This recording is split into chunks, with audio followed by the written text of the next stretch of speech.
After purchasing a new iPhone, you will probably want to restore all of the information that you had stored on your old phone.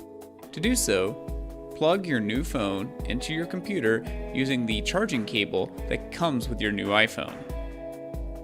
If iTunes does not automatically open, click the iTunes icon to open the application.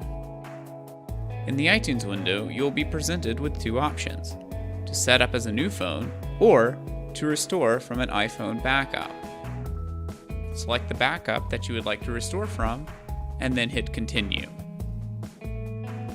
After starting the restore process, give your phone a few minutes for the data to be placed back on your iPhone. Once you see your phone's name reappear in the iTunes window, then you have successfully finished restoring your iPhone.